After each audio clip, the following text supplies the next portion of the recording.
Welcome back to another video. Today I'm going to show you guys how to freeze dry peppers. Now these are great to have so you're going to fresh salsa. If you're like me and you don't want to have canned salsa. So this is a great way just to have stuff on hand to be able to make that. So freeze drying your peppers is great. So I've gone ahead, I did not have time in the fall to harvest or to do all my peppers. I put them in the freezer and now I am just going to deal with them now.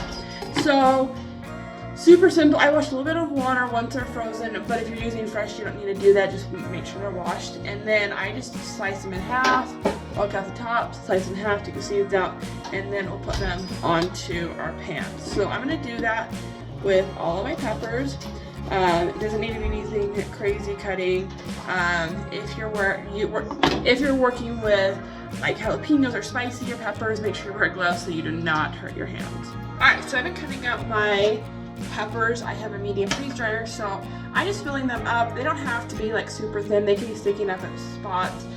So just trying to fill them as much as I can. I'm probably going to put a little bit more here and there on my trays, but I'm going to finish filling them up and then we'll put them in the freeze dryer. Another thing I wanted to note is, depending on what the peppers you're wanting, if I'm doing like big bell peppers, I'm going to slice them up kind of because they're going to be thicker. But if I'm doing stuff like cayennes, I'll just cut off the top and then throw them in. But if I have something more like a jalapeno, I'll kind of cut it in just half and put it in like this.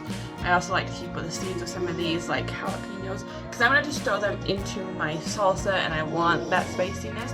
So just depending on what your peppers are, you can leave seeds in, you don't have to, just whatever you want to do there.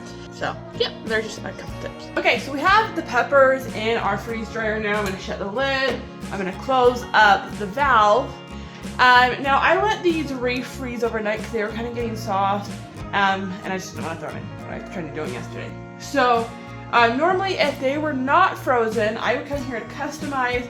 I would then go to -20. I found when I'm doing bell peppers, I want to do that because if not, I have a harder time with them fully, or they just take a lot longer. They come out moist quite often. So I make sure that where they're already frozen, I'm going to just stay at 0. So we'll click save. I always do like 13 hours extra dry time, so if I can't get to it right away, I have a little extra time. Now that's like way out there, but just so they're just easy that way.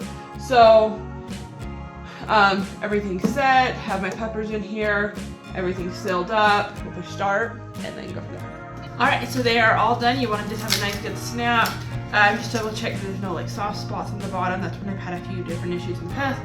But I'm just going to put these into my Mylar bags and they are ready to just crumble up, put into like a breakfast burrito. And just take a few of these and you can make salsa, so they're super easy. You'll use whatever you need. So if you guys like this, hopefully it was useful. If you guys like this video, please give it a thumbs up, subscribe, and I'll see you guys next week. Bye.